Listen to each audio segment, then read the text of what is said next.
The police lights painted the pine trees red and blue as I stood on the porch of my own lake cabin, my hands trembling, my voice trying to stay calm. HOA. Karen stood on the gravel path in front of me, her arms crossed like she owned the entire lake, her shrill voice cutting through the night air. "She doesn't live here," she yelled, pointing at me like I was some kind of criminal. "Officers, I want her off this property immediately. This is a private cabin, ours." The two cops exchanged confused looks. One of them, a younger man with a neat beard, asked, "Ma'am, do you have proof of ownership?" Karen smirked. "Of course I do. My husband and I have owned this place for years. She just showed up last week out of nowhere." I didn't say a word yet. My lawyer had told me to wait, to let her dig her own grave first. And oh, she was digging it deep. One of the officers turned to me. "Ma'am, do you have any proof you own this property?" I opened my folder slowly, my heart pounding, and handed them the deed. The officer unfolded the papers, shining his flashlight on the legal document as Karen rolled her eyes dramatically. Then his brows shot up. Ma'am," he said carefully to Karen. "This deed shows not just this cabin, but also the one registered in your name. Both properties belong to her." The words hung in the night like firecrackers. Karen froze. Her husband, who had been standing behind her looking bored, suddenly leaned forward to read the paper himself. "Wait, what?" Karen's face drained of color. "You're lying," she yelled, her voice cracking. "That's fake. It has to be fake." But the officer shook his head slowly. "This was notarized, signed by the county. It's valid." And right there, with the neighbors peeking from their porches and the cold lake wind whipping through the pines, Karen's bravado shattered. She actually started crying. That was the moment everything changed. But to understand how we got here, we need to go back to where it all started. It began 6 months earlier when I, Jennifer Collins, a 46-year-old widow and school teacher, inherited the lake cabin from my uncle. He had been a quiet man, living alone after retiring from the army, and nobody really paid him much attention until the will was read. I had never even known the cabin existed until then. It was small but beautiful, tucked near the edge of the lake, surrounded by tall pines, with a wooden dock stretching into the water like something out of a postcard. The first time I drove up to see it, I remember sitting in my car for a long time just staring at the cabin through the windshield, tears stinging my eyes. My life had been so busy, so noisy, so full of loss after my husband passed away. This cabin felt like peace, like a gift from someone who remembered me. But apparently the Homeowners Association had other plans. The HOA president was a woman named Karen Whitfield. Oh, you know the type. Always in pastel cardigans, pearl earrings, blonde hair and a stiff bob. She spoke like she was auditioning for a soap opera, slow and dramatic, with a permanent frown carved between her eyebrows. On my very first visit, she showed up on my porch holding a clipboard like she was the sheriff of the whole lake. "You can't park there," she said before even introducing herself. I blinked. Hi, I'm Jennifer. This is my uncle's cabin. That's HOA property," she interrupted, pointing at the tiny patch of gravel next to the cabin. "We'll fine you if you park there again." It wasn't even 10 feet from the cabin. I started to explain, but she was already looking past me at the porch railing. "Oh, and these railings, they're the wrong color. You'll need to repaint them to match community guidelines. Page 14 in the rulebook." Rulebook? That was my introduction to Karen. At first, I tried to be kind. Really, I did. I waved when she drove by. I even baked cookies once and brought them to the HOA meeting. She sniffed them like they might be poisoned, then told me sugar was bad for the community kids. Every week there was something new. My mailbox was the wrong height. My porch light was too bright. My dog barked too loudly. Never mind that I didn't even have a dog. The other neighbors mostly avoided her. I could see it in their eyes whenever she started talking. That mix of boredom and fear, like they were just waiting for her to move on to the next victim. But me? I was new. And apparently, That made me her favorite target. Then came the day I got the letter. It was taped to my cabin door in bold red letters. Notice of HOA violation. Unauthorized renovations. I stared at it, completely confused. I hadn't touched a single thing on the property, except maybe sweeping the porch. The letter claimed I had built a non-regulation structure on HOA land. What structure? When I called the number on the letter, Karen herself answered. "Oh," she said sweetly, "that would be the little dock at the edge of your property. It sticks 3 feet into HOA water rights. You'll need to pay a fine and apply for removal permits." I actually laughed. "Karen, that dock has been there since the 1960s. My uncle built it before the HOA even existed. Rules are rules," she said, and hung up. It only got worse from there. She started showing up unannounced, taking photos of my cabin like she was gathering evidence for a crime scene. She complained about my wind chimes, claiming they were a noise disturbance. One evening, I found her measuring my grass with a tape measure. That was when I realized this wasn't about rules. This was about control. And it all led to the night she called the cops on me. But before we get there, before the flashing lights and the crying and the shocking truth about the deed, let me introduce the main players in this story properly. There's me, Jennifer Collins, school teacher, widow, owner of one peaceful lake cabin, or so I thought. Karen Whitfield, HOA president, full-time busybody, part-time dictator of the neighborhood. Her husband, Frank, mostly quiet, always looking like he regretted his life choices. And the neighbors, sweet old Mrs. Thompson, the retired couple, Bill and Marcy, and the quiet fisherman named Dave, who always seemed to be watching everything. They all had front row seats to what was coming. And now, dear viewers, I have to ask you, where are you watching this from?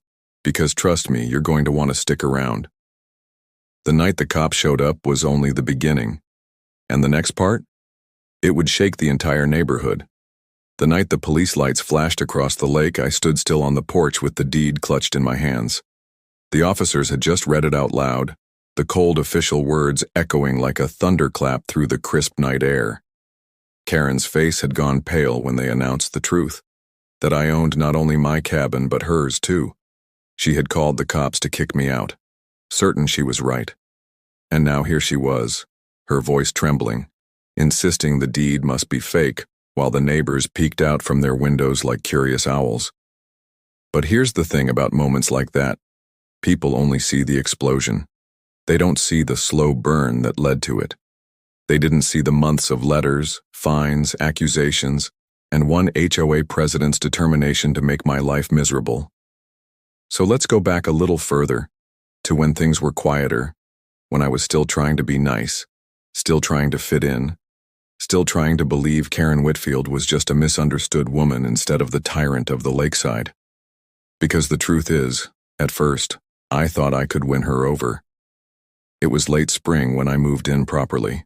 The trees were just starting to grow their bright green leaves, and the lake water was still cold enough to send shivers through your bones. I had brought my late husband's old rocking chair to sit on the porch, and I planted marigolds by the walkway because my uncle had always loved them. I wanted the cabin to feel like home. The first week, Karen came by with the HOA welcome packet. She wore a pink cardigan over a white blouse, her hair perfectly stiff, like she used an entire can of hairspray. She smiled that tight smile that never reached her eyes and handed me a thick folder. "Inside," she said, "you'll find all the HOA rules, community guidelines, approved paint colors, and the meeting schedule. Attendance is mandatory." "Mandatory?" I asked, laughing a little because I thought she was joking. Her smile didn't move. "Yes, mandatory. Page 3 explains the fines." She stood there like she expected me to open it right then and there. So I did. The first page said, "Welcome to Pine Ridge Lakeside Community. Together, we maintain order, beauty, and harmony." The next 10 pages were rules. No sheds without approval. No pets over 40 pounds. All curtains visible from outside must be white or beige.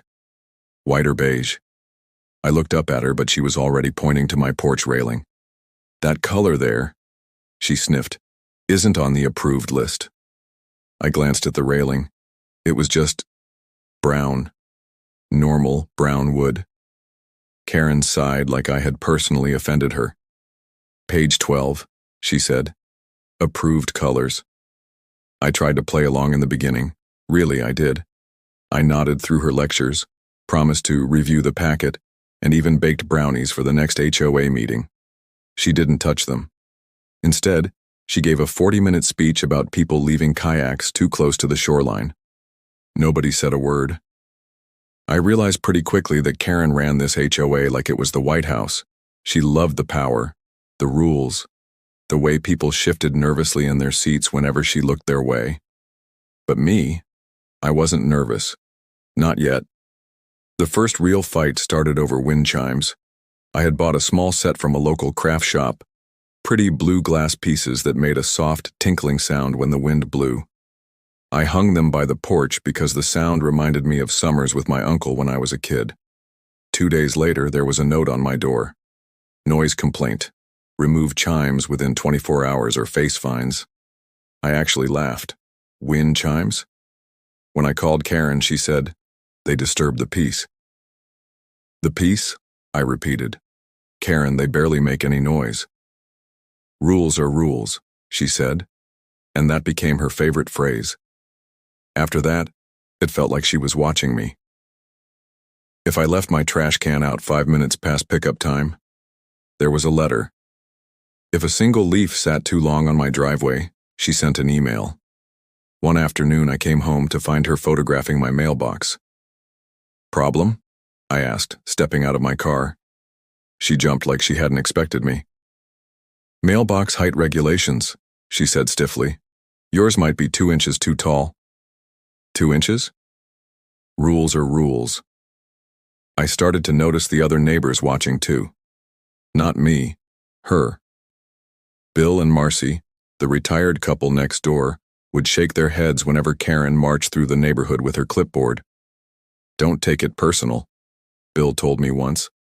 She's been like this for years, chased one guy out after he painted his shutters the wrong shade of blue. Marcy nodded. She fined us for having a bird feeder once, claimed it attracted non-community wildlife. Whatever that means. I asked why nobody ever stood up to her. They just shrugged. Easier to stay out of her way. But I've never been good at staying out of the way. So when she taped that unauthorized renovations notice to my door, I decided enough was enough. She claimed my dock, my uncle's old splintered dock that had been there longer than the HOA itself, was illegally extending into community water space. I called her, trying to stay calm. Karen, I said, that dock has been there since the 1960s. Doesn't matter, she said. It's not up to code. Up to code for what? It's a dock, not a hotel. Rules are rules, she repeated. Something in me snapped a little that day. But the real breaking point? That came when I found her on my property with a measuring tape. I had pulled into the driveway with a bag of groceries when I saw her crouched by my marigolds, stretching the tape across the flower bed. I got out of the car slowly. Karen, I said carefully, what are you doing? She stood up like she hadn't been caught trespassing. Checking property lines, she said. On my property? She sniffed. HOA guidelines allow for inspections. Pretty sure they don't allow trespassing, I shot back. Her eyes narrowed. Some of us care about keeping the neighborhood nice. Then she looked pointedly at my marigolds like they were some kind of crime against humanity. I tried talking to the other neighbors about it. Mrs. Thompson, the sweet old lady 2 cabins down, patted my arm. Oh, honey, she said. Don't let Karen get to you. She thrives on drama. Best thing you can do is ignore her. Dave, the quiet fisherman, just chuckled. She once tried to tell me where I could park my canoe. My canoe, for crying out loud. Did you listen? I asked. He grinned. Nope. But here was the thing. Karen didn't like being ignored.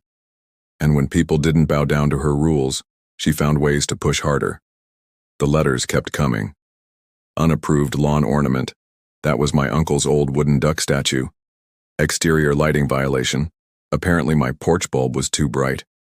Possible noise complaint. I had friends over one weekend and we laughed too loudly on the porch. Every envelope came with the threat of fines. It was like she wanted me gone. And little by little, I started to realize something. Maybe she did. Then came the night I saw her talking to her husband by their SUV.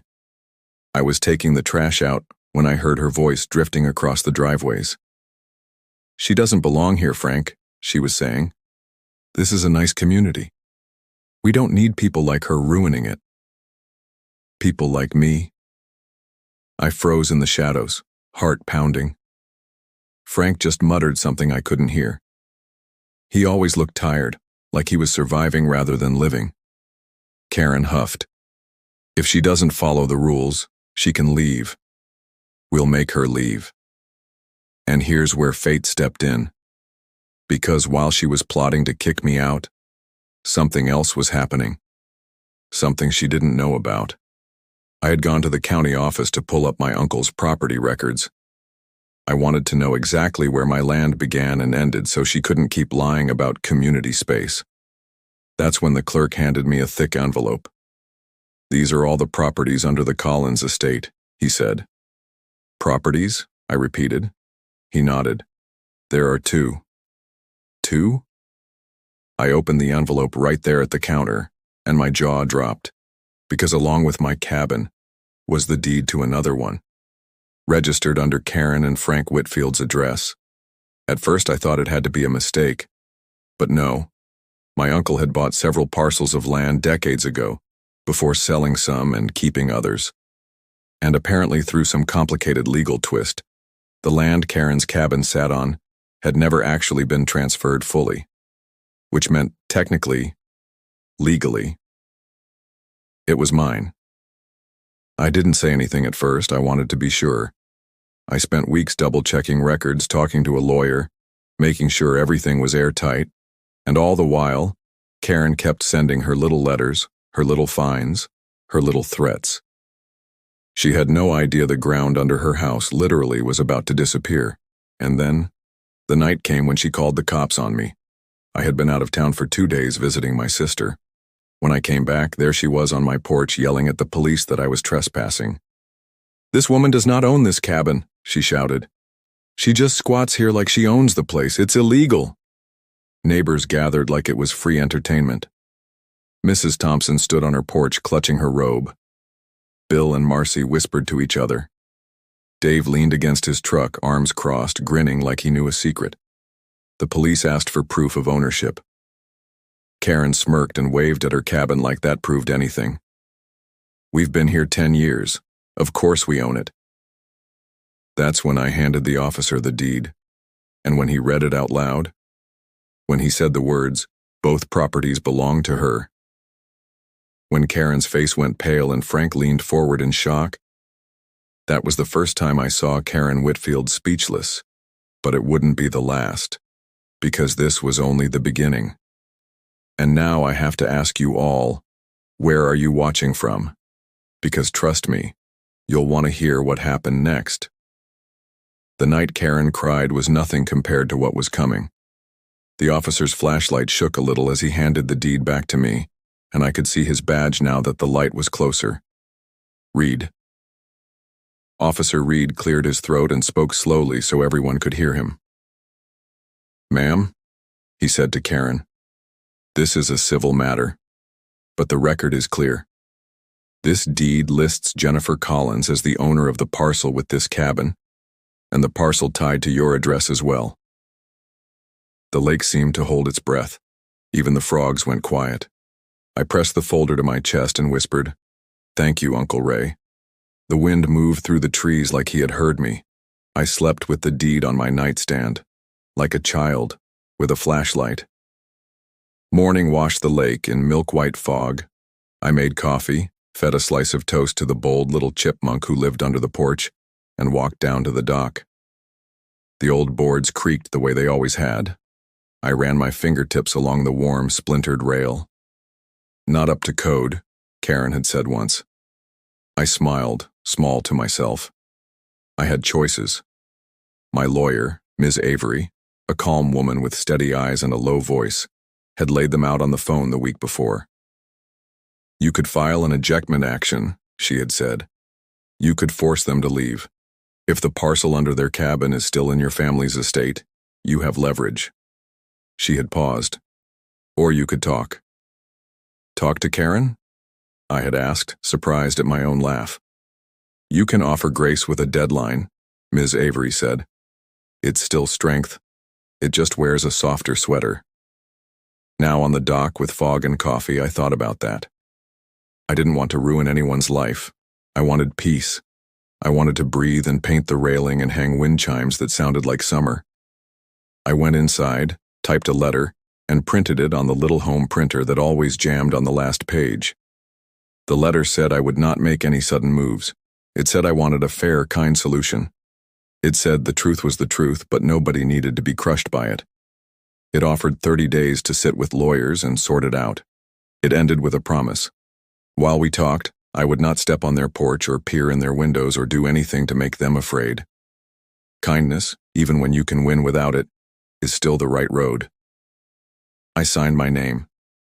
Then I walked the long way around the pines and slid the envelope through their mail slot. No note, no smiley face, just my name in blue ink. On the way back, I saw Dave checking the motor on his boat. "Morning," he said. "Morning," I answered. He nodded at me, like he'd heard some of what happened last night even if he hadn't seen it all. "Messy." "Yeah. Messy can still be honest," he said. "Honest is good." I liked the way he said that.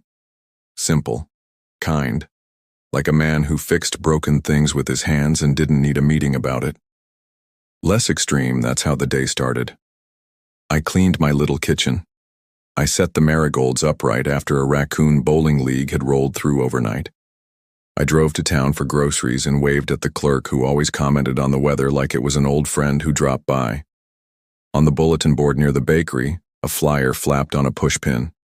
Pine Ridge HOA, emergency meeting tonight, 7 p.m., mandatory. The word mandatory was underlined 3 times in red. The name at the bottom, President Karen Whitfield. I stood there with a loaf of bread in each hand and felt my stomach dip. Emergency meant drama. Drama meant a crowd. A crowd meant a story being told, and I already knew whose voice would try to tell it. When I got back to the cabin, there was a paper under my doormat. Not from Karen this time, from Mrs. Thompson. A note in sweet, wiggly cursive. "If you want to sit with me at the meeting, I'll save you a chair." People listen better when they sit next to someone kind. My eyes watered. I wiped them on my sleeve and stuck the note on the fridge with a magnet shaped like a trout. I spent the afternoon breathing. That sounds silly, but it's true. I brewed tea. I reread my uncle's letters. I pulled out an old photo of him. Ray Collins in a sun-faded baseball cap, laughing with his eyes, and I told him I was trying to be as good as he had been to me. At 6:30, I put on a soft blue sweater and jeans and walked to the little community hall near the mailboxes. The sun was slipping behind the pines. The sky looked like a peach. Inside, folding chairs stretched in neat rows. People trickled in with the same tight shoulders and polite smiles you see at dentist offices and airports. Bill and Marcy waved me over. "We saved you a spot," Marcy said, patting the chair beside her. Mrs. T up front like always. Karen stood at the podium in a cream blazer, her hair perfect, her face set in a serious line. She looked like a news anchor about to say, "And now, the storm." Frank sat 2 seats behind her, hands folded, eyes on the floor. A stack of documents lay on Karen's table, the top one printed in giant block letters, "Enforcement." I swallowed. At 7 sharp, she tapped the microphone. It squeaked. Everyone flinched except Karen. She never flinched. "Good evening," she said. "We have urgent business. I will be brief and then we will vote. No mention of last night. No mention of police. Just urgent business. Vote. Move on." A hand rose in the second row. "Dave." What's the emergency? He asked. Karen breathed in through her nose. Unauthorized occupation of property, dangerous behavior, disruption of community standards. Her eyes flicked to me. A few heads turned. Heat rose up my neck. Bill leaned closer. Keep breathing, he whispered. Karen continued. We have had an incident. She chose that word like a fork. There is confusion about property lines, and I will not discuss open legal matters. But regardless of paperwork errors, we must protect Pine Ridge. I am proposing an emergency compliance order. She held up a form. It gives the board power to levy triple fines for violations that threaten our safety, and to have outside structures removed immediately if they are not up to code. My dock, my porch light, my mailbox, my wind chimes that were already gone. Additionally, she said, we're establishing a curfew on deck and porch use after 10 p.m. No exceptions. I'm also proposing a restriction on gatherings over 4 people without prior approval. A murmur rolled through the room. People shifted, looked at one another. Even the ones who usually nodded at everything looked uneasy.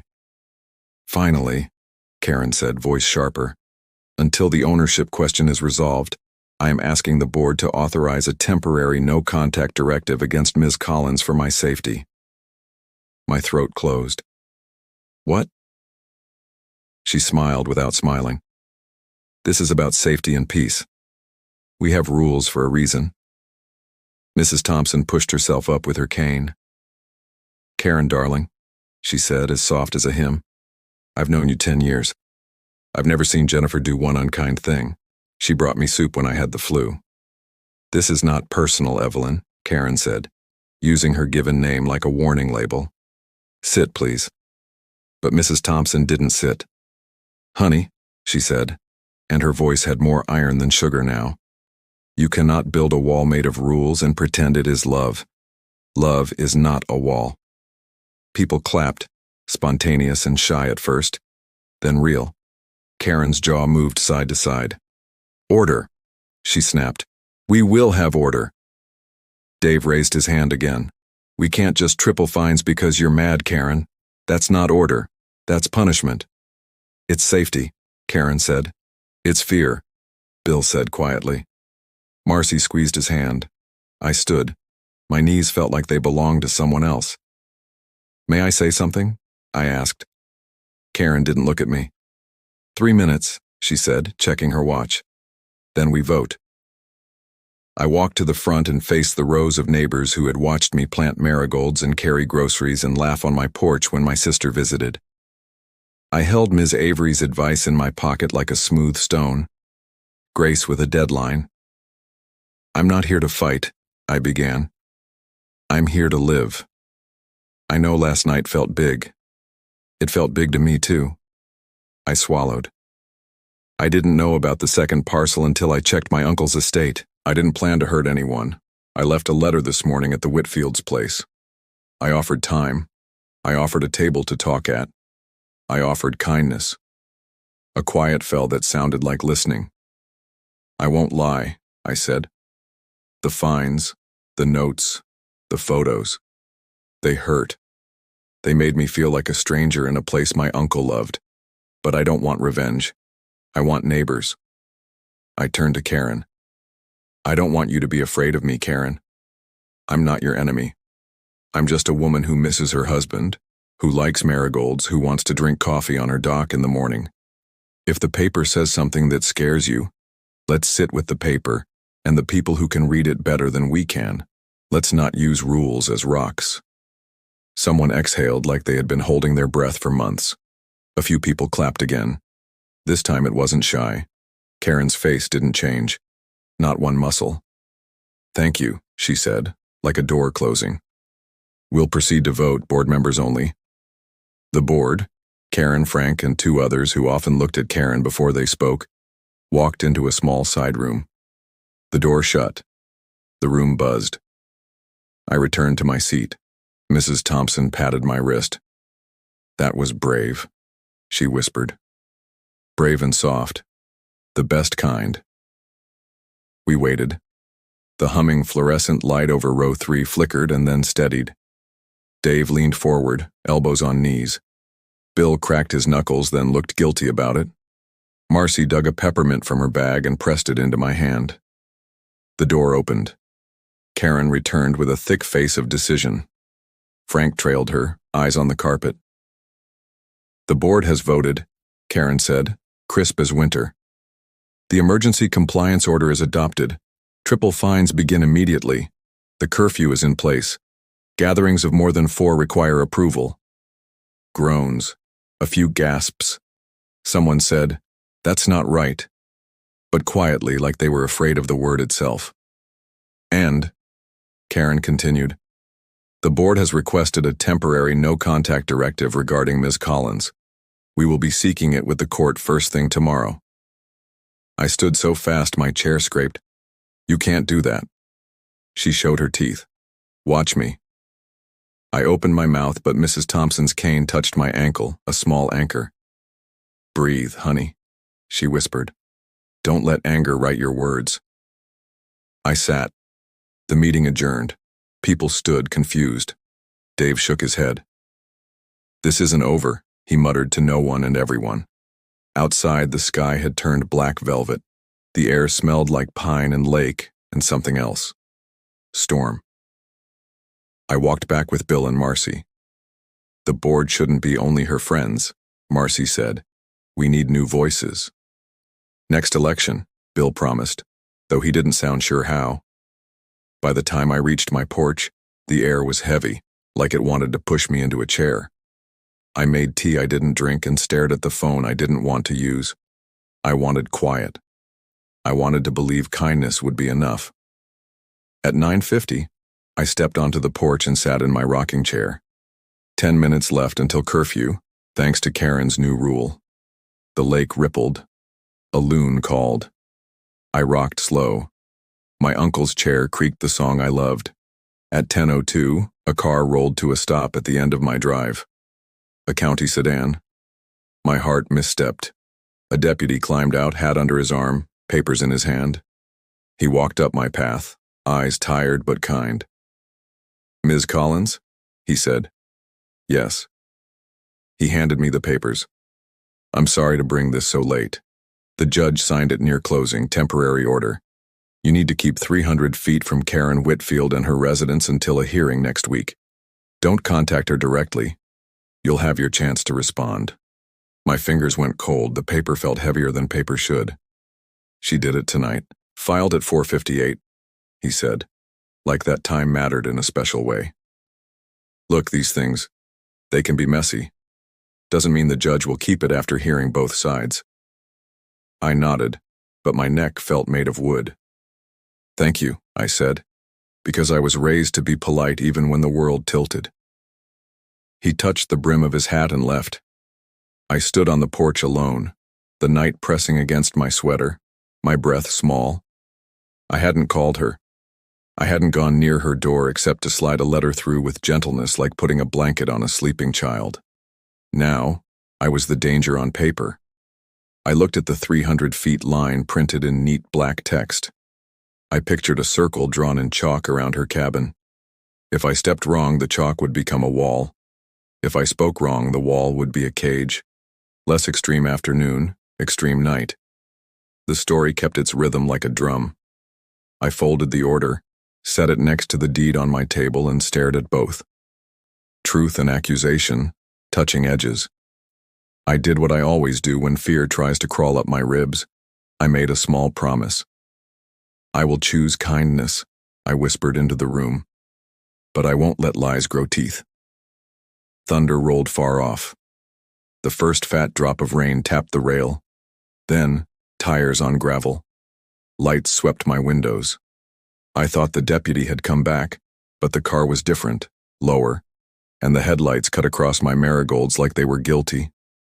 Doors slammed. Footsteps. Voices. I stepped onto the porch. 3 men in work vests stood at the end of my drive with a flatbed truck and a portable concrete mixer. Behind them, a skinny man in a hoodie held a clipboard. He looked up, saw me, and tried to look important. "Can I help you?" I asked. Order from Pine Ridge HOA, the clipboard man said. Emergency compliance removal. We're here to jackhammer and remove the non-regulation dock. The mixer coughed, a gray belch of dust in its throat. My dock? My voice came out thin. Non-compliant structure, he recited.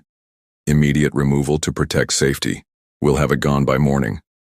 The men started down my path with tools on their shoulders, the metal teeth of the jackhammer glinting under porch light.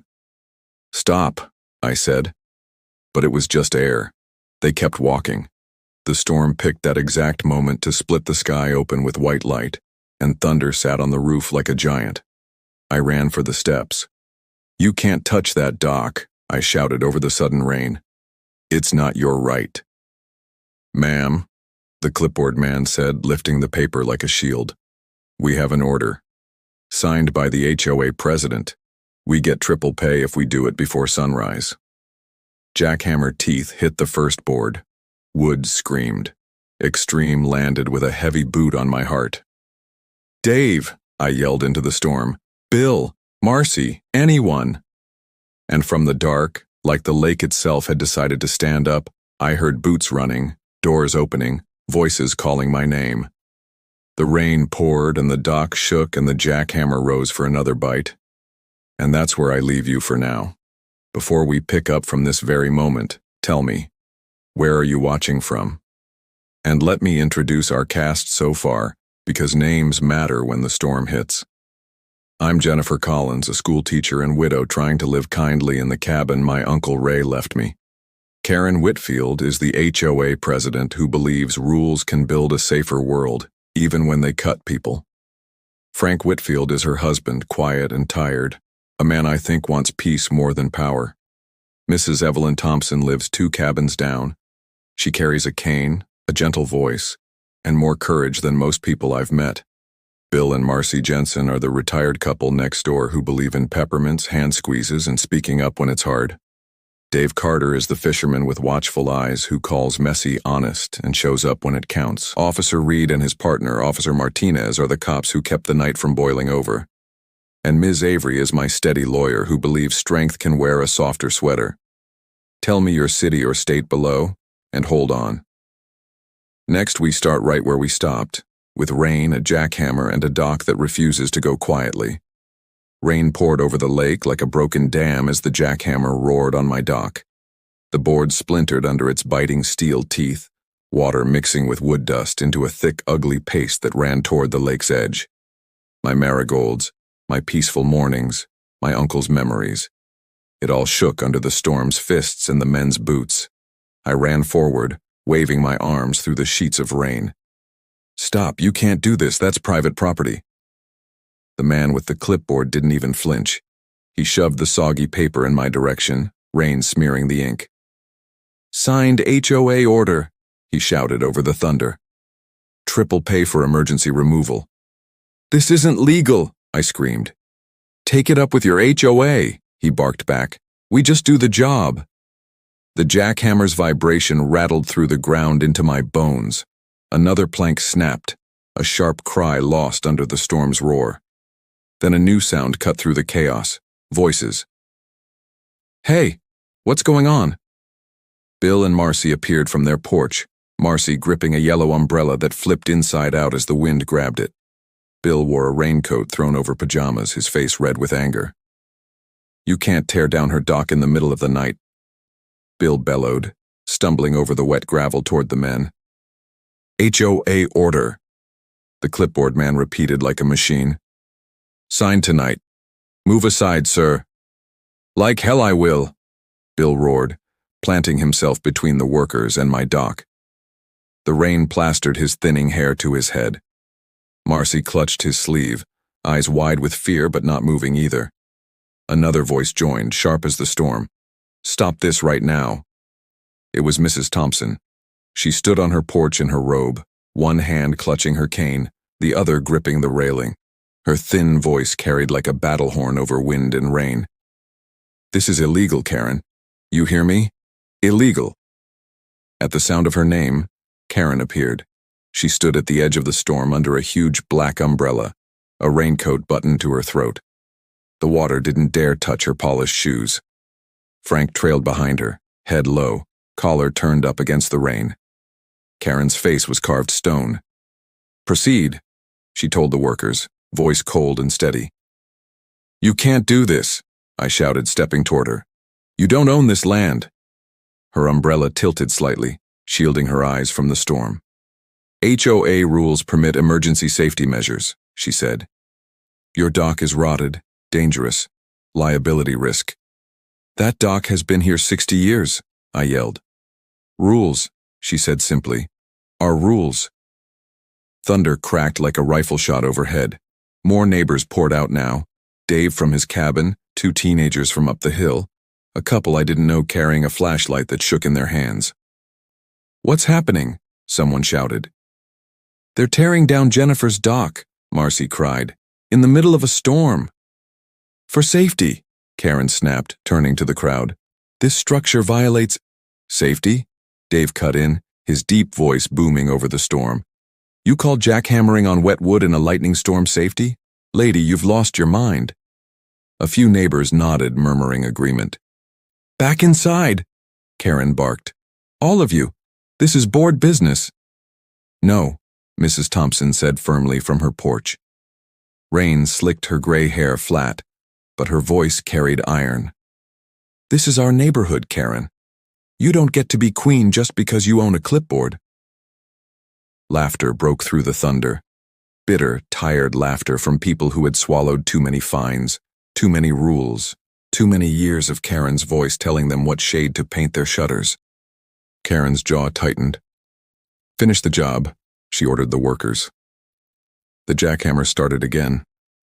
Something in me snapped. I grabbed the deed from my porch table, the paper now wrinkled and damp but still legible, still carrying the weight of the law. I marched straight toward Karen, boots splashing through puddles. "This says it's my land," I shouted, holding it high so the neighbors could see. "You destroy one more board, I call the sheriff and file charges for trespassing and property damage." Lightning lit the sky white behind me. For a moment everything froze. The workers, the neighbors, even the storm seemed to hold its breath. Karen's umbrella dripped steadily. Her eyes flicked to the paper, then to the gathering crowd, then back to me. "You wouldn't dare," she hissed. "Try me," I said. Bill raised his phone. "I'm recording this," he announced. "Everything, for the sheriff." The workers hesitated. One shut off the jackhammer. The sudden silence throbbed louder than the noise had. Karen's face went pale under the streetlight glow. "Finish it," she snapped, but her voice cracked this time. The men looked at each other. "Nope," the one with the jackhammer said finally. "Not worth it. We don't swing hammers where cops might show up." He yanked the power cord from the generator. "Come on, boys." One by one, they hauled their tools back to the truck, muttering about wasted gas and crazy homeowners. Karen spun toward them. "I'll sue your company for breach of contract." The jackhammer man spat rainwater from his mouth. "Lady, you need help," he said flatly, climbing into the cab.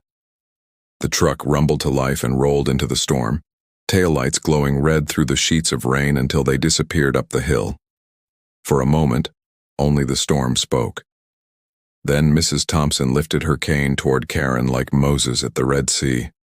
"Shame on you," she said softly. "Dragging strangers into our home at night to break things that aren't yours."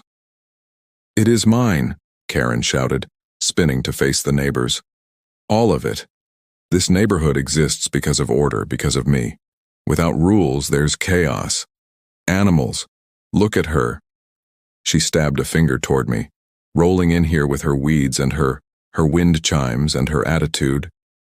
"Her deed," Dave interrupted. "Don't forget that part." A few neighbors chuckled again. Karen's voice rose higher. "She doesn't belong here. None of you understand what it takes to keep a community safe, to keep it perfect." Lightning flashed. Her face twisted in the white glare, desperate and wild. Mrs. Thompson's cane thumped once on her porch. "Perfect isn't the same as good, Karen." The words fell heavy as stones. Nobody spoke after that. The storm broke slowly apart. leaving only drizzle and wind through dripping pines. Neighbors drifted back to their cabins in silence, like people leaving a funeral unsure what to say. Karen stood alone in the mud, umbrella hanging useless at her side. Frank touched her shoulder, but she shook him off and marched toward their cabin, back stiff, head high like she still had a crown to wear. I stood by my battered dock, heart thudding. Half the boards were cracked where the jackhammer had bitten before we stopped it. My uncle's dock looked like a battlefield. Dave walked over, rain plastering his hair to his head. He studied the broken wood, then looked at me. "We can fix it," he said simply. I nodded, throat tight. Mrs. Thompson shuffled closer under her cane. "Honey," she said softly, "bullies break things because they can't build anything worth keeping." I bit my lip hard so I wouldn't cry. Inside my cabin, I set the soggy deed next to the court order on my table. Truth and lies side by side. My hands shook as I made tea I didn't drink. Through the window, Karen's cabin glowed warm with light. I imagined her pacing, calling lawyers, writing fines, a woman building walls higher and higher while the rest of us stood outside, tired of staring at bricks. I didn't sleep much that night. Every time the wind creaked the rafters, I heard the jackhammer again, biting into wood, into memory, into peace. But under the fear, something new stirred. Not anger exactly. Not yet. Resolve. I wasn't leaving. Morning brought clear skies and the smell of wet pine. The dock looked worse in daylight. Boards split like broken teeth. Dave walked over with a toolbox and thermos. "Thought I'd help," he said. Bill followed, carrying a hammer. Me too. Even Marcy came with muffins wrapped in foil. "We work better fed," she said softly. Neighbors trickled in all morning. People I barely knew bringing tools, nails, wood scraps. Nobody talked about Karen. Nobody had to. By noon the dock stood whole again, boards shining with fresh nails, edges neat and strong. Better than before. Karen watched from her window. I felt her eyes like cold rain, but peace never lasts long where power feels threatened. That evening, a letter appeared on my door in a plastic sleeve to keep it dry. Notice of eviction proceedings, Pine Ridge, HOA. My stomach flipped. Tomorrow, the letter said, the HOA board would file to remove me from community property for threatening behavior, rule violations, and disruption of neighborhood harmony. It cited the curfew, the dock, the meeting, even the storm, as if weather itself obeyed Karen's rules. At the bottom, in Karen's sharp handwriting, "You have 72 hours to vacate before further action." I stood on my porch with the paper trembling in my hands, the ink smearing where the rain touched it. 72 hours. Neighbors gathered as word spread, voices rising, faces tight with anger and disbelief. "They can't do this," Marcy whispered. "She thinks she can," Dave said grimly. I looked at the letter, then at the sky darkening again over the lake. 72 hours. But the law, the truth, and the deed were on my side, and I wasn't leaving. The morning after the eviction notice, the lake was so still it looked like glass. Not a single ripple moved across the surface, but inside me it felt like a storm was waiting to break.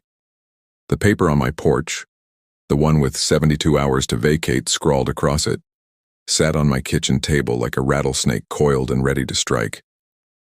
My hands kept wanting to crumple it, toss it into the fire, tear it into 1,000 pieces. But I didn't, because this wasn't over.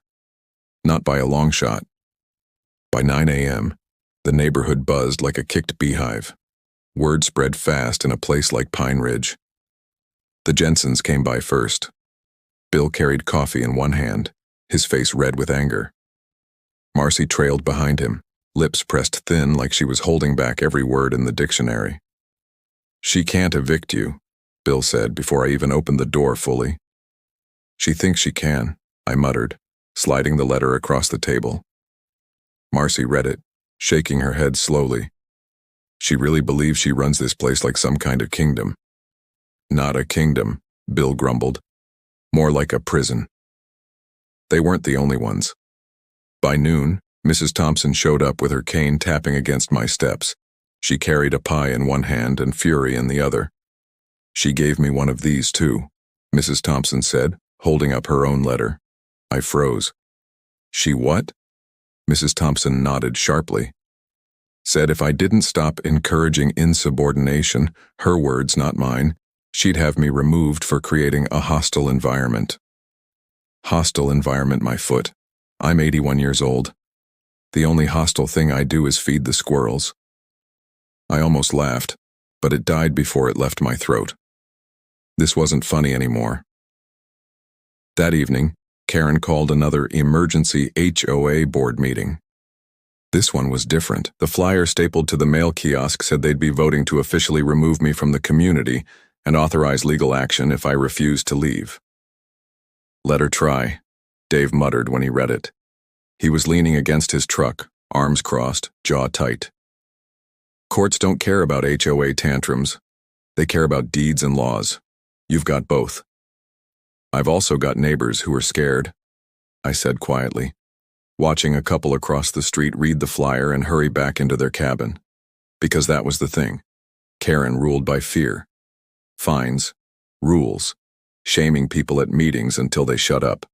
And now she was doubling down. The meeting was set for 7 p.m. sharp in the community hall. By 6:30, cars lined the gravel road leading up to it. People came carrying umbrellas, lawn chairs, even thermoses of coffee like this was going to be a long night. Inside, the air felt thick. Karen stood at the front in a navy blue suit this time, the kind lawyers wear in commercials where they promise to fight for justice.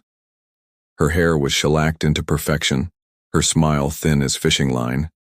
Frank sat 3 chairs over, looking like he wanted to sink through the floor. Beside them were 2 board members, Shirley, who always agreed with Karen no matter what, and Leonard, who mostly nodded along because he hated conflict. Karen called the meeting to order with the sharp crack of her gavel. Yes, a gavel. She actually owned one. Tonight, she announced, we address the ongoing threat to community safety, harmony, and order posed by Jennifer Collins. All heads turned toward me. I stood slowly, feeling every eye in the room like a spotlight. Karen read off a list of violations in a voice dripping with righteousness. The dock, the curfew, the unauthorized gatherings when neighbors helped me fix what her jackhammer crew had broken. She even mentioned Mrs. Thompson bringing me pie. Bribery of residents, Karen sniffed. That got an actual laugh from someone in the back. Karen's eyes shot daggers toward the sound, but she kept going. Therefore, this board will vote to authorize removal proceedings unless Ms. Collins agrees to vacate voluntarily within 72 hours. On what grounds? Dave demanded from the audience. Karen lifted her chin. On the grounds of repeated rule violations and threats to neighborhood peace. Threats? Mrs. Thompson barked, her cane tapping like a drum. The only threat here is your ego, Karen. Murmurs of agreement rippled through the crowd. Karen slammed her gavel. Order! I stepped forward then, heart pounding but voice steady. I have the deed, I said simply, holding it up so everyone could see. This cabin, and the land under it, belongs to me. Legally, lawfully. Signed, notarized, recorded with the county. You can vote all you want, but you can't evict someone from property they own. Karen's smile twitched. The board has authority over all community matters. Not over private land, I shot back. Dave stood too. She's right, y'all are way out of line. Bill raised his hand. Seconded. Marcy. Thirded. Half the room murmured agreement now. Karen's cheeks flushed pink. This is my meeting, she snapped. No, Mrs. Thompson said softly, rising to her feet. This is our neighborhood, and we're tired, Karen. Tired of your fines. Tired of your rules about curtains and kayaks and grass height. Tired of living scared someone might measure our mailboxes next. Applause broke out then. Real, loud, shaking the rafters applause. Karen's eyes widened. Enough, she shouted into the noise. If the board approves this motion, we will proceed with removal, whether the rest of you like it or not. She turned to Shirley and Leonard. All in favor? Shirley raised her hand instantly. Leonard hesitated under the weight of 100 eyes staring at him. Karen glared. Leonard? He swallowed. I abstain, he mumbled finally. Karen's head snapped toward Frank. Well? Frank shifted in his seat. For the first time in all these months, he met my eyes across the room. Something moved there. Guilt, maybe. Or shame. No, he said quietly. Karen whipped toward him. What did you say? I said no, Karen. Frank repeated louder this time. This is wrong. The room erupted, half in gasps, half in cheers. Karen slammed her gavel so hard the handle snapped off. This meeting is over, she screeched. But it wasn't, because Dave stepped forward holding up his phone. Already called the county clerk, he said. Told them about the midnight demolition crew, the fines, the threats. They want statements from anyone willing to give one. Karen froze. They said, Dave continued, if half this neighborhood complains, the county can dissolve this HOA altogether. The room went dead quiet. Then Mrs. Thompson tapped her cane once on the floor. I'll give a statement, she said. So will we. Bill and Marcy chimed in. One by one, voices rose around the room. Neighbors who had stayed quiet for years now speaking up. Karen stood at the front, pale and stiff, watching the power she'd clutched so tightly start to slip through her fingers like sand. But she wasn't done. I could see it in the tight set of her jaw, the way her eyes darted toward me like a hawk spotting prey. Because people like Karen don't give up power. They double down. Sure enough, the very next morning a sheriff's deputy knocked on my door. He handed me a thick envelope stamped with the county court seal.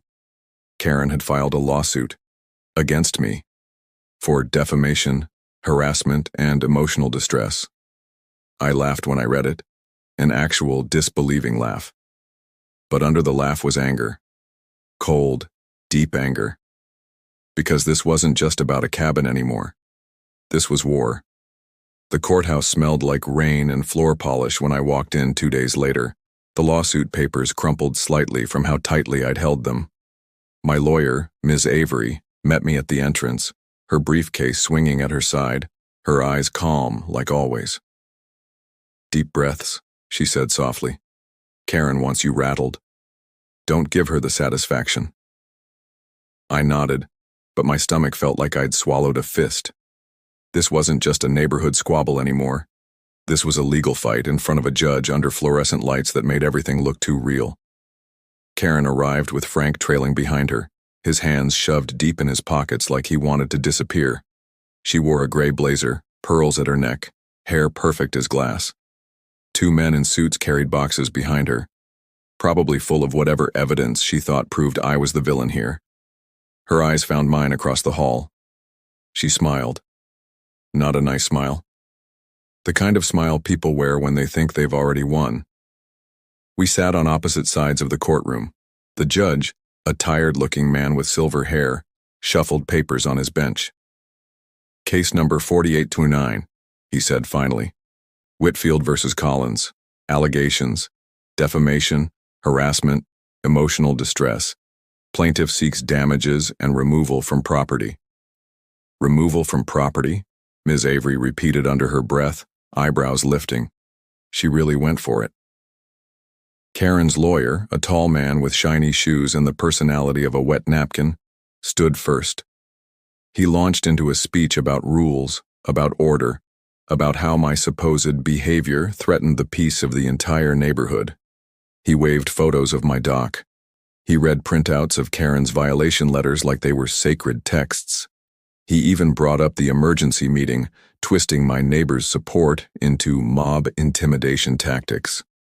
Karen sat there dabbing her eyes like this was a soap opera audition. Then it was our turn. Ms. Avery stood, calm as stone. Your Honor, she said, this entire case hinges on one thing: ownership. My client owns her property. The plaintiff cannot evict someone from land they do not control. She handed the judge the deed, crisp and dry in its plastic sleeve. This is recorded with the county, she said. Signed, notarized, witnessed.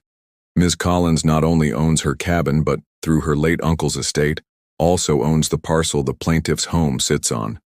That's been verified by 2 independent title searches. The courtroom murmured like wind through trees. Karen froze. Her lawyer fumbled with his papers. Ms. Avery continued, voice steady. This lawsuit isn't about harassment. It's about power. The plaintiff has abused HOA authority, harassing residents, ordering unauthorized demolitions, issuing baseless fines. We have sworn statements from half the neighborhood. She handed the judge a thick folder. Bill, Marcy, Mrs. Thompson, Dave, they'd all signed. Karen's lawyer objected, sputtering about irrelevant testimony, but the judge silenced him with one look. He read the deed slowly, carefully. Then he leaned back in his chair. Mrs. Whitfield, he said, this document shows you don't own the land your home sits on. Were you aware of that? Karen's face went the color of chalk. That can't be right, she whispered. It is, the judge said, which makes this lawsuit questionable at best. Karen shot to her feet. She's lying, she cried, pointing at me. She forged it. She tricked everyone. Sit down, Mrs. Whitfield, the judge ordered sharply. The gavel cracked once. Ms. Avery's voice cut through the tension. Your Honor, we will be filing a countersuit for damages related to the illegal demolition attempt on my client's dock, the harassment, and the frivolous nature of this claim. Karen whipped toward Frank like she expected him to back her up. But Frank just stared at the floor, silent. The judge set the next hearing date for the property dispute itself. Until then, he said, no one could remove anyone from anywhere. Let the lawyer sort this out, he said firmly, and no more midnight demolitions. His eyes cut toward Karen like a warning flare. I almost smiled. Almost. Outside the courthouse, reporters had gathered. Small town ones, sure, but still holding microphones and cameras like this was national news. Ms. Collins, is it true you own the Whitfield property? One asked. I glanced at Karen.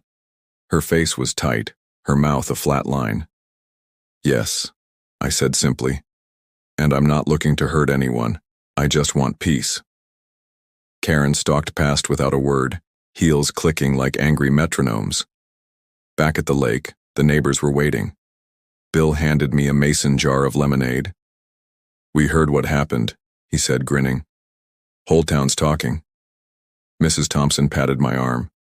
Told you bullies can't build anything worth keeping, she said. Even Dave smiled a little. Guess the Queen's crown slipped. But I wasn't celebrating yet. Karen wasn't the type to back down quietly. And sure enough, that night, as the sun bled orange across the water, a moving truck appeared at the edge of the neighborhood. Not for Karen. For me.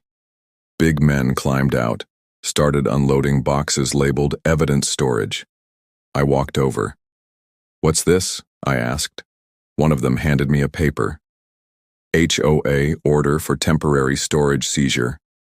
They were here to take my belongings. Karen stood in the road watching, arms crossed, a smile back on her face. 72 hours are up, she said sweetly over the rumble of the truck. We're clearing you out. Even after the judge's warning. Even after the deed. She was going to break every rule to keep her crown. Neighbors poured out onto porches as the movers started toward my cabin. Bill shouted. Marcy called the sheriff. Mrs. Thompson raised her cane like a sword. Dave walked straight into the path of the men carrying boxes. You touch one thing, he growled, and you answer to all of us. The movers hesitated. Karen's smile faltered, and that's when the sheriff's car rolled in, lights flashing. The sheriff's cruiser rolled to a stop, lights painting the pine trees red and blue again, just like that night when Karen first called the cops on me. This time, though, I wasn't the one in trouble. Sheriff Daniels stepped out slowly, boots crunching on the gravel, hat pulled low against the late evening sun. He had one of those faces that always looked serious even when he was joking. Tonight, he wasn't joking. What's going on here? His voice carried across the road, deep and steady. Karen started toward him like she was welcoming a guest to her tea party. "Sheriff, thank goodness you're here. We're enforcing HOA regulations. This woman's been ordered to vacate. We're clearing out her things so the neighborhood can have peace again." The sheriff held up one hand. "Stop right there, Mrs. Whitfield." Karen froze mid-step. The sheriff nodded toward the movers. "You boys got paperwork for this." The man with the clipboard handed it over, looking more nervous by the second. Sheriff Daniels read it slowly, his face unreadable, then lowered the paper. "This isn't worth the ink on the page," he said finally. "Judge already ruled nobody moves, nobody touches a thing until the property hearing." Karen's smile cracked. "But Sheriff, this is an emergency order." "No, ma'am," he said calmly, folding the paper in half and tucking it into his pocket. "This is harassment, and it ends tonight." The neighbors started clapping. Karen's face went red. The sheriff turned to the movers. "Load up your truck," he ordered. "You're done here." One of them let out a breath of relief. "Yes, sir." They dropped the boxes they'd been carrying and headed back to the truck fast, like men escaping a sinking ship. Karen spun toward them, furious. "You can't just leave, I hired you." One man shrugged. "Lady, we're not getting arrested for moving somebody's rocking chair. Find another crew." The truck rumbled to life and drove off, tail lights glowing red as it disappeared up the road. Karen stood there trembling, her hands fists at her sides. "You people don't understand," she shouted at the neighbors gathering around. "Without rules, there's chaos. We built this community to be perfect, safe. And she jabbed a finger toward me, is tearing it apart." Bill crossed his arms. "No, Karen, you're tearing it apart." Marcy nodded beside him.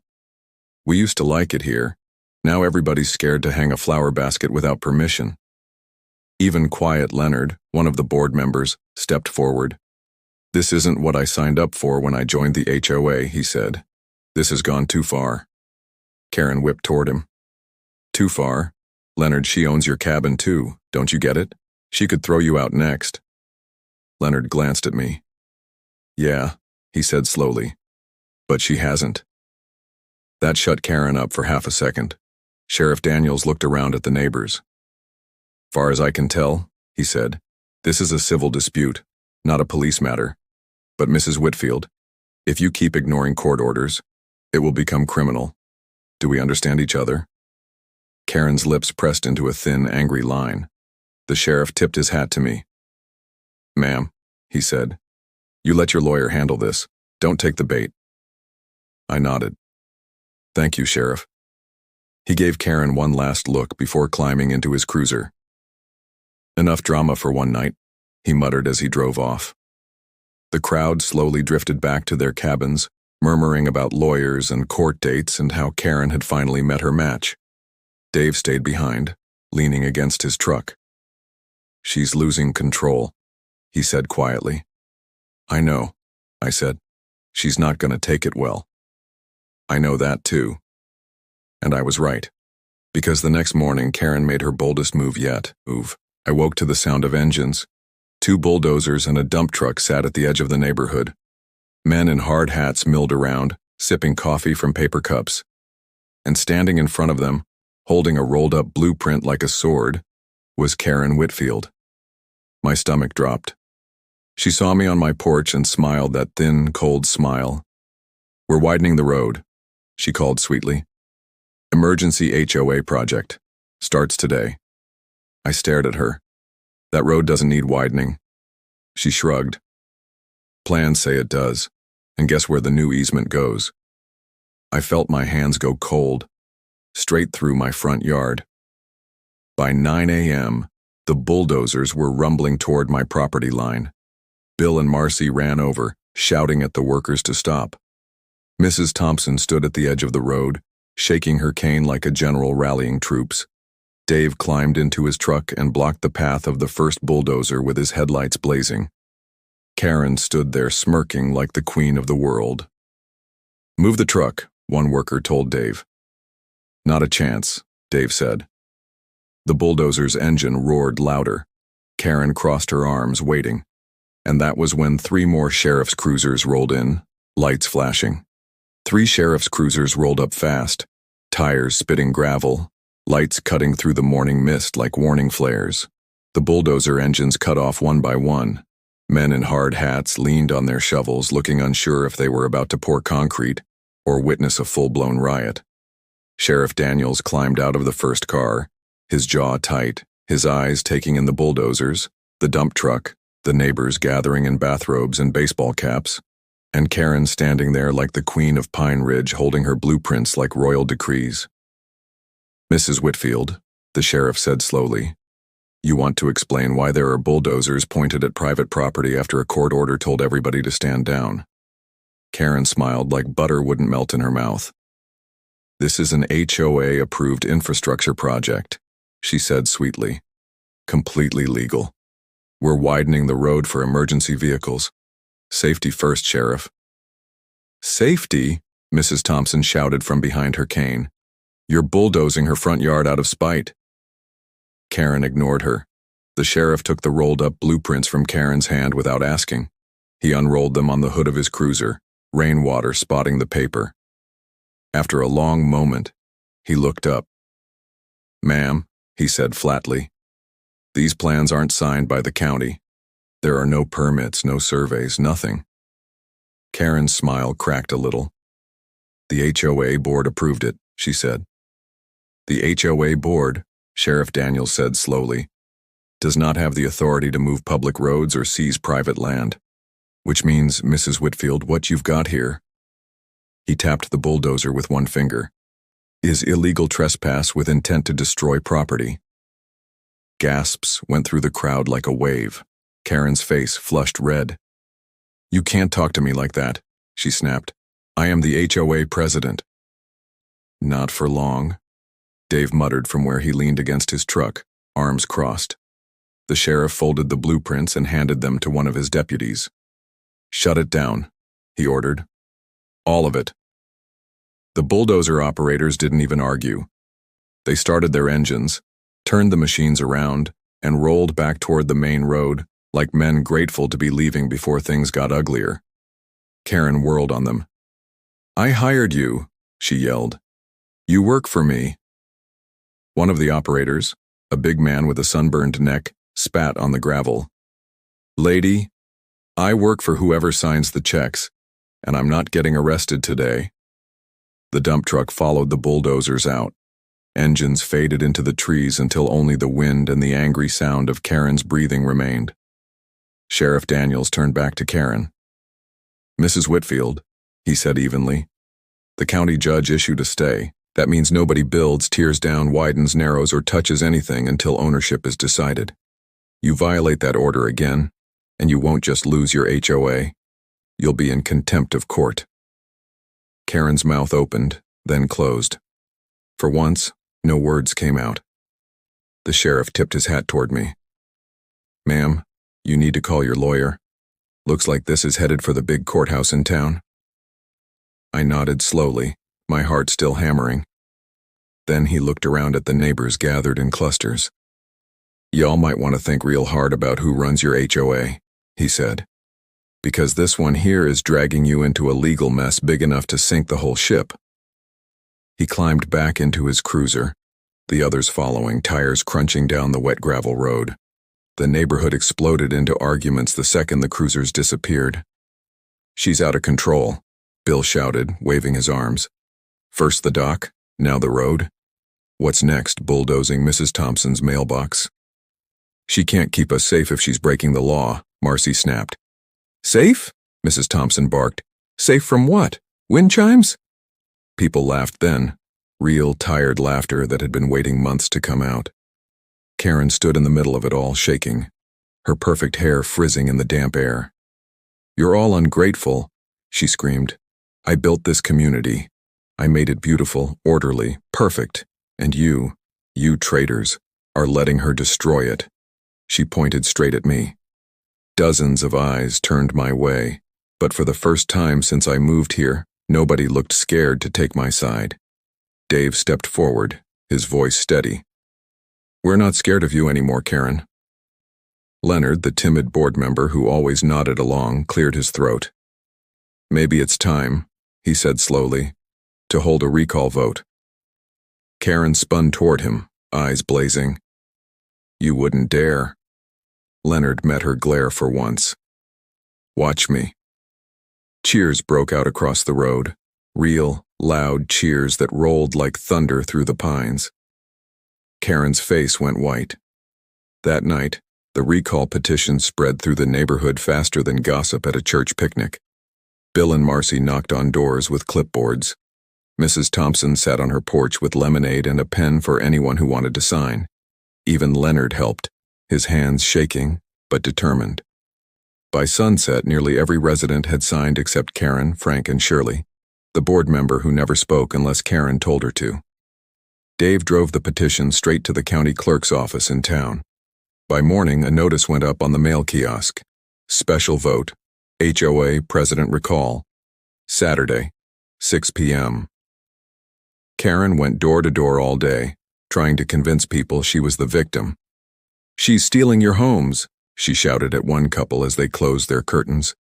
"She'll turn this place into a slum," she told another neighbor, who just shook his head and shut the door. By evening, Karen looked less like a queen and more like a desperate woman watching her castle sink into the lake. Saturday came fast. The whole neighborhood gathered in the community hall, standing room only this time. Karen sat at the front, shoulders stiff, eyes darting from face to face like she was counting enemies. Leonard stood at the podium, his voice trembling at first, then gaining strength. "Tonight," he said, "we vote on whether to remove Karen Whitfield as HOA president effective immediately."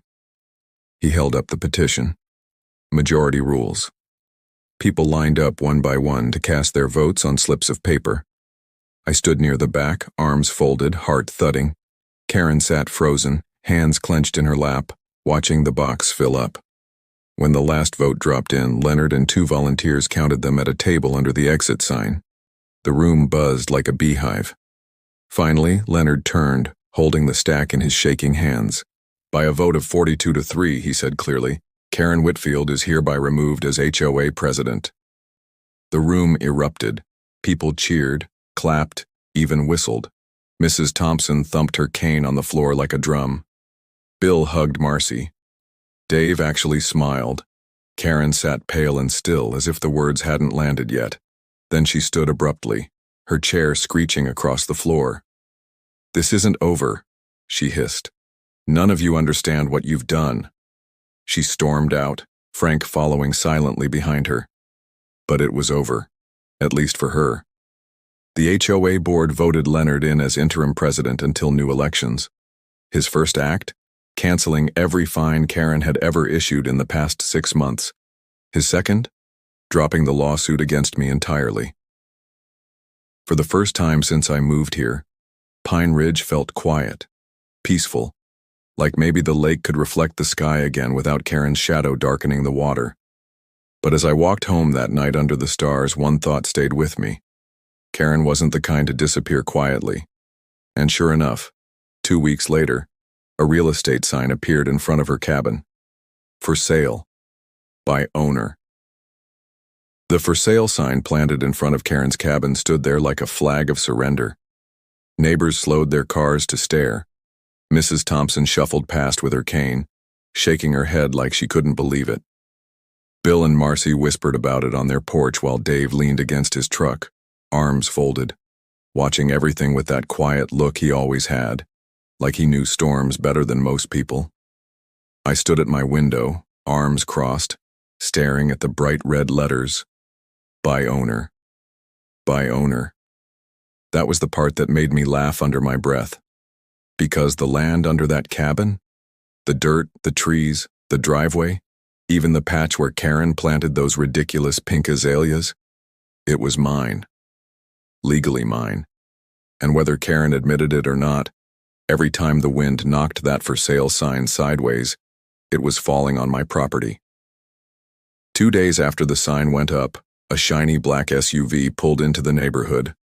A man in a suit climbed out, hair slicked back, carrying a leather briefcase that screamed, "Real estate agent." Karen came striding out of her cabin in heels like she was hosting a garden party instead of selling the house she once said was the jewel of Pine Ridge. Neighbors pretended not to watch, but everyone saw. Curtains twitched, porches filled. Even Mrs. Thompson dragged her rocking chair closer to the road like she had front row seats. The agent shook Karen's hand, glanced around, and pulled out some paperwork. Karen smiled, that smile she always wore when she wanted the world to think she was in charge. But I saw the tightness in her jaw, the way her hands shook just enough when she handed over the keys for the agent's inspection. This wasn't power. This was desperation dressed like confidence. That evening, Karen marched up my driveway like she owned the place. "We need to talk," she snapped. I leaned against my porch railing, arms folded. "About what?" "About you signing over the land so I can sell my house," she said flatly. "The buyers want a clean title. No one will touch it while your name's on the deed." I raised my eyebrows. "That sounds like your problem, not mine." Her eyes flashed. "Listen to me," she hissed, stepping closer.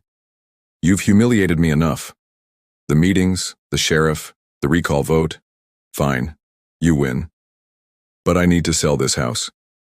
You want me gone? This is how it happens." I studied her for a long moment.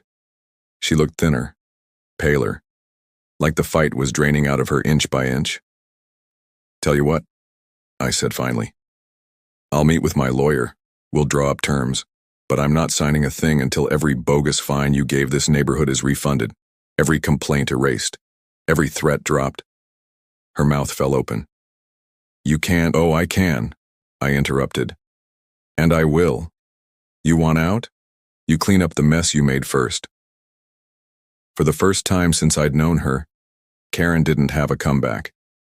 She just spun on her heel and stormed back to her cabin, heels stabbing the gravel like tiny gunshots. The next morning, word spread faster than wildfire.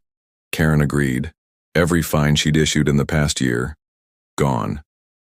Every dollar people paid her HOA for rule violations was coming back. Marcy cried when she heard.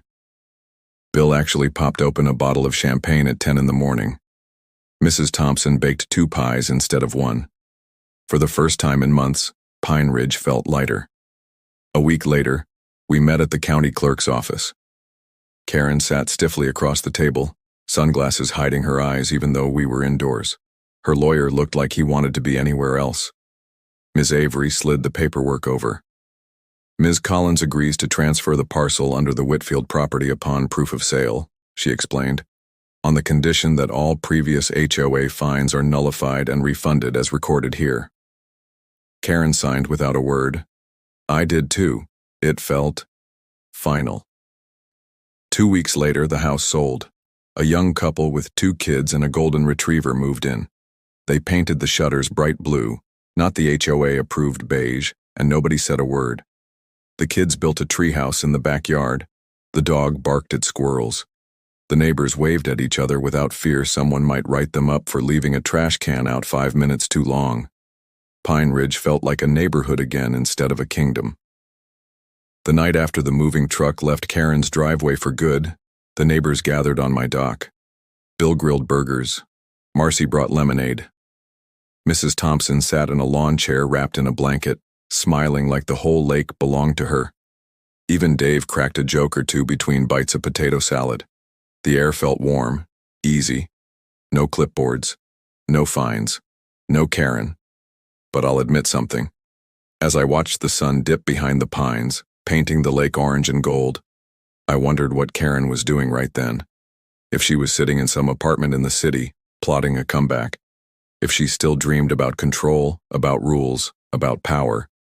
Or if maybe, just maybe, she finally understood what the rest of us had been trying to tell her all along. A neighborhood isn't about perfection, it's about people. But peace never lasts long where storms like Karen live. Because 3 weeks later, a letter showed up in my mailbox. From Karen. The envelope sat on my kitchen table like it was ticking. Karen's handwriting covered the front in bold, looping letters. No return address. Just my name and the Pine Ridge street number. For a long minute I stared at it, wondering if this was her apology, her final word, or her next attack waiting to pounce.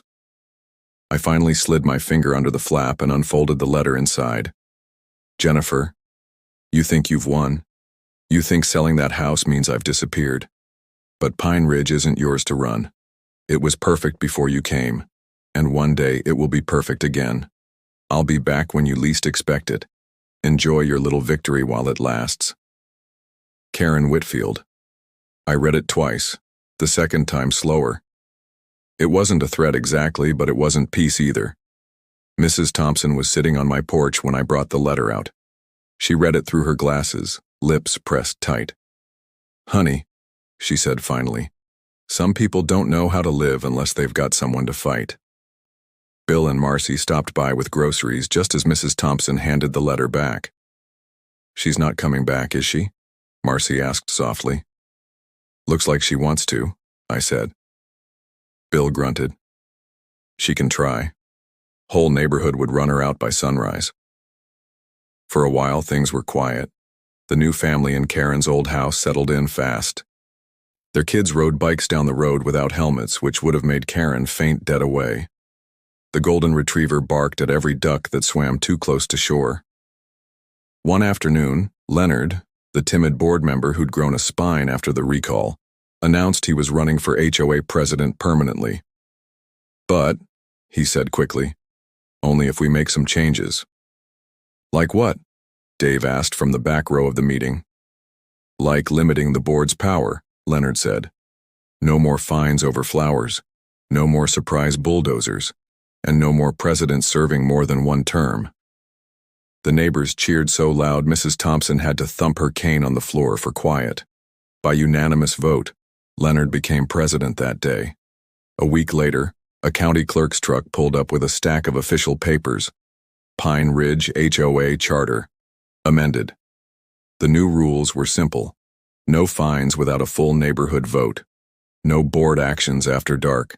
And any resident could call a meeting, not just the president. It felt like sunlight after a long storm. But Karen's letter still sat in my drawer. Sometimes at night, when the lake was quiet and the wind rattled the pine branches, I'd think about her words. I'll be back when you least expect it. Was she sitting somewhere plotting another takeover? Or was she just a lonely woman who didn't know how to stop fighting things she couldn't control? Then, one chilly October morning, a moving truck rolled back into Pine Ridge. The driver asked for directions to Lot 14, the small cabin on the far edge of the neighborhood. Not Karen's old house, a different one. My stomach sank when I saw her step out of a silver car behind the truck, sunglasses hiding her eyes. Karen Whitfield was back. The neighbors gathered like birds on a wire, whispering, watching, waiting. Karen ignored everyone. She walked straight into the empty cabin like she owned it, even though rumor said she'd only rented it month to month. Bill muttered, "Here we go again." Mrs. Thompson tapped her cane twice on the ground. "Not this time," she said firmly. 2 days later, Karen marched into the community meeting. "I have concerns," she announced, voice sharp as ever. "About noise, about property values, about the so-called rule changes this board passed without proper oversight." Leonard stood slowly. He didn't look timid anymore. "Mrs. Whitfield," he said clearly, "you are welcome to speak, but you don't get to run things anymore." Karen's mouth opened, then closed. The neighbors watched, silent. For the first time, Karen seemed to realize she had no power here. No votes, no bulldozers, no clipboard army, just a rented cabin on land she didn't own, and a room full of people done living under her rules. Karen came to 2 more meetings after that, each time with less fire in her voice. By Christmas, the rental cabin had a new sign in front. Available, call for details. Karen was gone again before New Year's. This time, no letter followed. Spring came early to Pine Ridge. The kids in the blue shutter house built a second treehouse. The golden retriever learned to swim badly. Dave started hosting Saturday fish fries on my dock. Mrs. Thompson planted roses where the bulldozers once threatened to roll. pink and red blooms climbing the trellis like they owned the place. Sometimes I'd sit there in the evenings, listening to laughter from the porches, wind in the pines, the soft splash of fish jumping in the lake, and think about how much had changed since the day I found Karen measuring my mailbox. Peace doesn't always arrive like a parade. Sometimes it comes quiet, carrying lemonade and folding chairs and neighbors who finally look each other in the eye without fear. Karen's shadow faded like the last echo of thunder after a storm, and Pine Ridge, for the first time in a long time, felt like home. 1 year later, Pine Ridge had nearly forgotten about Karen Whitfield. The neighborhood felt different now, lighter, warmer, like sunlight after a long winter. Leonard, our new HOA president, had kept his promises. No more fines without a full vote, no more midnight emergencies, no more fear in people's eyes every time they planted flowers or painted shutters. Kids rode bikes without helmets. Mrs. Thompson held Sunday lemonade parties on her porch. Dave hosted monthly fish fries on my dock, frying catfish so good even the sheriff drove out from town sometimes just to get a plate. It felt like home. Until the letter arrived. It was early March when I found it in my mailbox. No name, no return address, just a plain envelope sealed tight. Inside was a single sheet of paper with one line, typed, not handwritten. Enjoy your peace while it lasts. No signature, no explanation. But I didn't need one. I knew who sent it. I showed the letter to Leonard first. He rubbed the back of his neck and frowned. She doesn't even live here anymore, he said. Hasn't for nearly a year. House sold, rental gone. What does she want now? Trouble, Dave muttered, reading the paper over my shoulder. That's all she's ever wanted. Mrs. Thompson tapped her cane on the floor. If she shows her face again, she said, she'll find out this neighborhood doesn't scare so easy anymore. 2 weeks later, she showed her face. It was a Saturday morning. We were setting up tables on my dock for the monthly fish fry when a silver car rolled slowly down the gravel road. The door opened. Karen stepped out. Same sunglasses, same perfect hair, same air of someone about to deliver bad news and enjoy it. People froze, spatulas mid-flip, lemonade cups halfway to mouths. Karen scanned the tables, the grills, the neighbors staring at her like she was a ghost come to life. I'm here, she announced, to reclaim what's mine. Leonard stood first. He didn't look timid anymore, not like the man who once hid behind Karen at board meetings. Mrs. Whitfield, he said evenly, you have no property here, no board seat, no authority. Karen's smile was thin as fishing line. I have investors, she said, developers who want to turn this place into something better, modern cabins, a marina, a resort. Murmurs shot through the crowd. You can't build a resort here, Marcy said sharply. Karen ignored her. I've already spoken with the county zoning board, she lied smoothly. This whole lake could be a tourist destination by next summer. Think of the money. Bill slammed his spatula down so hard the grill hissed. We don't want a resort, we live here. Karen looked around, eyes gleaming behind her sunglasses. You think you can stop progress? You think you can stop me? Mrs. Thompson rose slowly from her lawn chair, cane in hand, voice carrying like church bells. Yes, she said. We do. Neighbors straightened, heads nodded. Even Dave set down his tongs and crossed his arms. For the first time, Karen looked uncertain. Leonard pulled a folder from his bag and flipped it open. County records show you own nothing here, he said. Not a foot of land, not a board seat, not a vote. And the zoning board laughed you out of the room last month. I called them myself. Karen's mouth opened, then snapped shut. He held up another paper.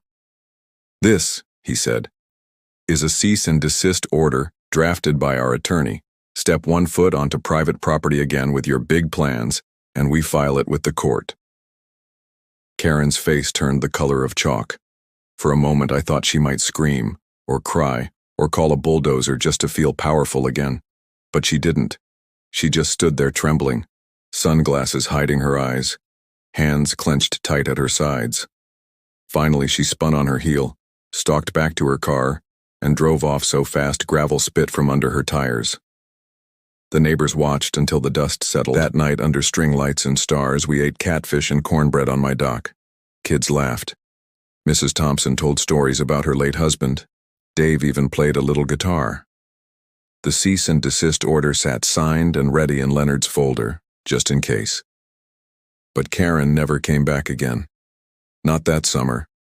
Not that fall. Not ever. 1 year later, Pine Ridge got its first community garden where Karen's azaleas used to sit. Tomatoes, peppers, marigolds. No fines. No rules about curtain colors or mailbox heights. Just neighbors growing things side by side. And every time the wind moved through the flowers, I thought about how some storms leave wreckage behind. Others leave room for things to finally bloom. After Karen sped out of Pine Ridge that night, tires spitting gravel like angry words, none of us saw her again for months. The neighborhood settled into something it hadn't been in years. Peace. Kids rode their bikes down the middle of the road without parents worrying about HOA speed regulations. Mrs. Thompson planted roses all along her fence, red and wild, like she was daring someone to tell her they weren't regulation height. Dave kept hosting the Saturday fish fries on my dock, now a Pine Ridge tradition.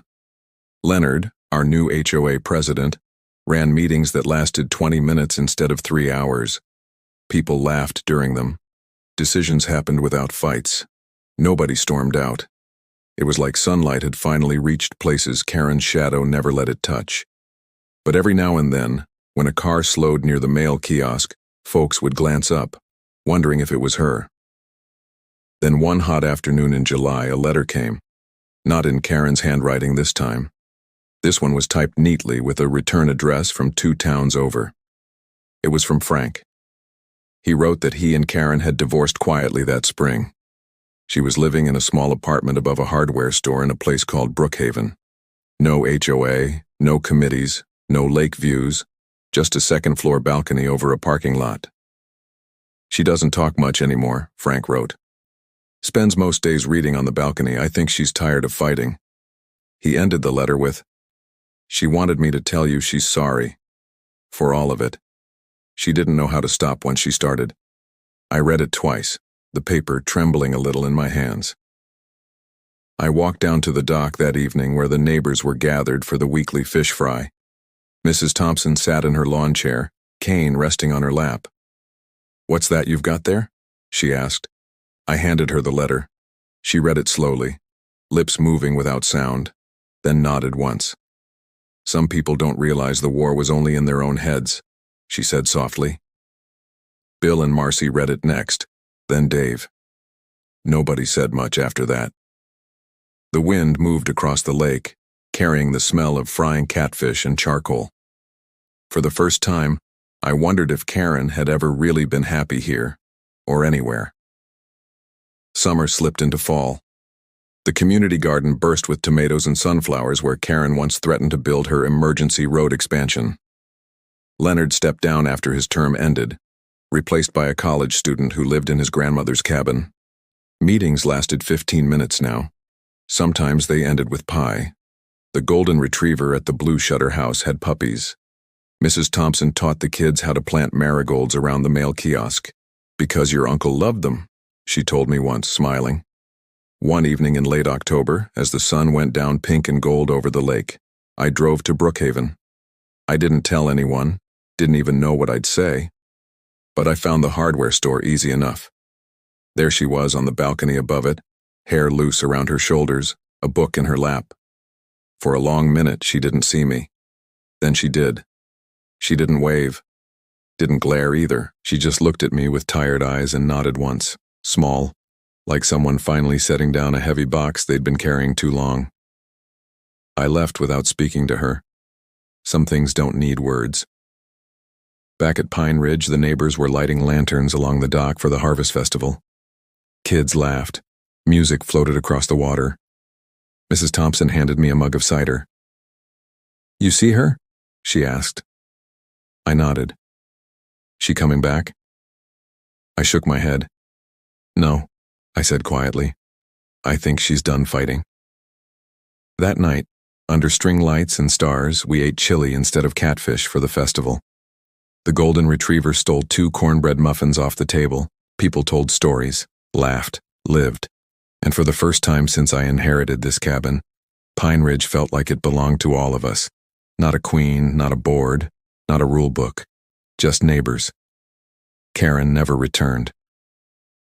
The rental cabin stayed empty until spring, when a retired couple from Florida bought it and filled the porch with hanging baskets and wind chimes Karen would have hated. Nobody cared. Sometimes I think about her, though. About the woman who tried to control a whole neighborhood because maybe, deep down, she couldn't control her own life. About how she left behind rules and fences and arguments but never took any of the peace with her. Because peace, I've learned, doesn't live in power or titles or threats. It lives in nights like this one, on a dock strung with lights, with neighbors laughing, with wind in the pines and water lapping against the shore. And that's where the story ends. Karen's gone. The lake is quiet, and Pine Ridge finally feels like home.